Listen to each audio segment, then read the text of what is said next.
You've been there, right? Standing in the grocery store, staring at that giant wall of cooking oils. And if you're like most of us, you're probably looking for just one thing: a high smoke point. We've been taught that's the gold standard, the sign of a healthy, safe oil. But what if that's not the whole story? And that's really the heart of it, isn't it? The smoke you see is just the final, most obvious scream for help.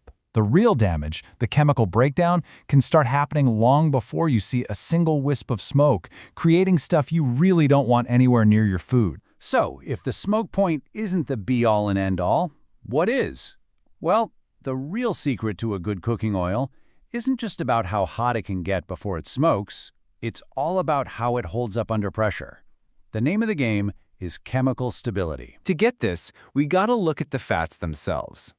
Think of polyunsaturated fats, the kind you find in, say, standard sunflower oil, as being really fragile. Their chemical structure is just not built to handle the heat, so it breaks apart easily. But then you have monounsaturated and saturated fats, your olive oils, your coconut oils. These guys are structurally tough, they're resilient, they can take the heat. The number one villain in this whole story is a process called oxidation.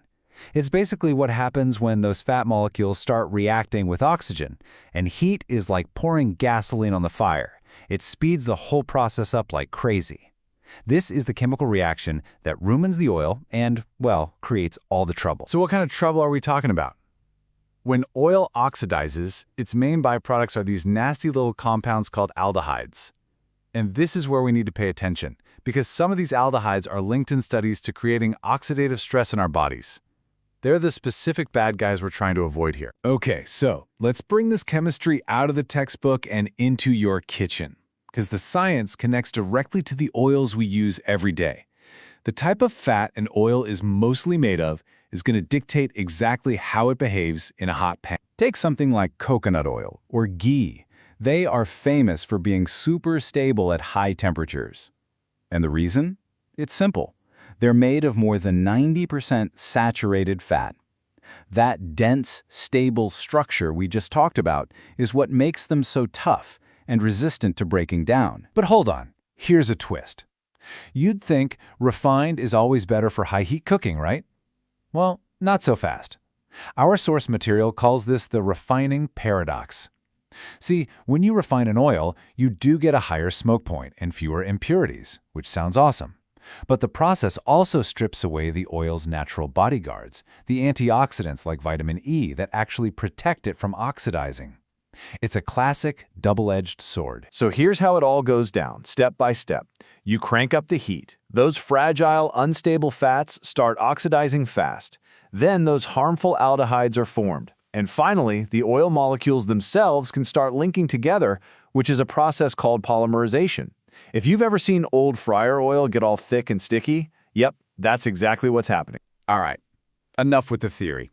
Let's get practical. How does this actually apply to the bottles you've got sitting in your pantry right now? It's time for the Great Oil Showdown. Let's start with a really common one, just your standard sunflower oil. Because it's loaded with those fragile polyunsaturated fats, it's super unstable. It starts forming those nasty aldehydes really quickly when you heat it up.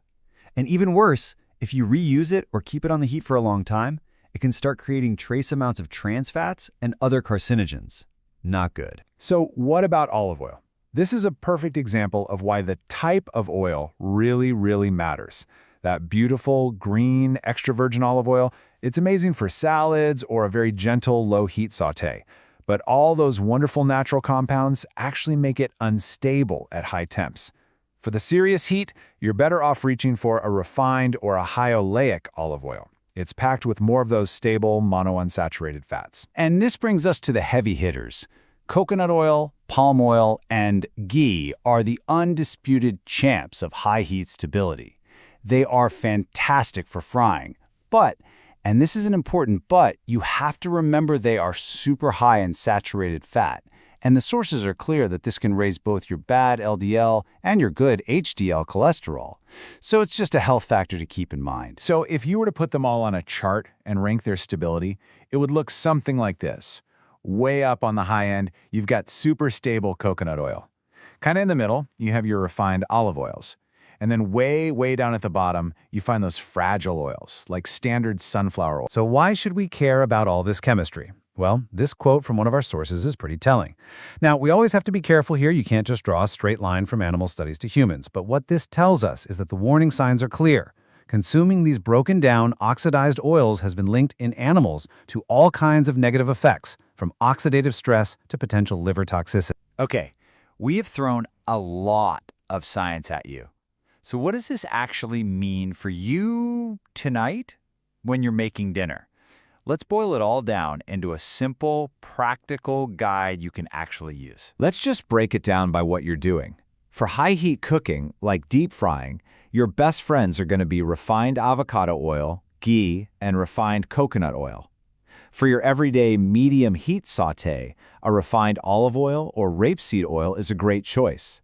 You can use extra virgin olive oil, but just be careful with the heat. And of course, for dressings with no heat at all, go wild. Use any oil you like, especially those flavorful extra virgin and cold-pressed ones.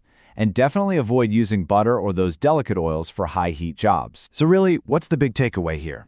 It's not about finding one perfect oil that does everything. It's about being smart. The single most important rule is to match your oil's stability to the cooking temperature you're using. Simple as that. And that leaves us with one final, pretty profound thought from our source material. We all know that reusing old frying oil is a terrible idea. But what about the tiny bit of breakdown that happens every single time we cook, even when we do everything right? What's the cumulative, long-term effect of that daily exposure year after year? Well, that is a question the science is still trying to fully answer. Thanks for digging into this with us.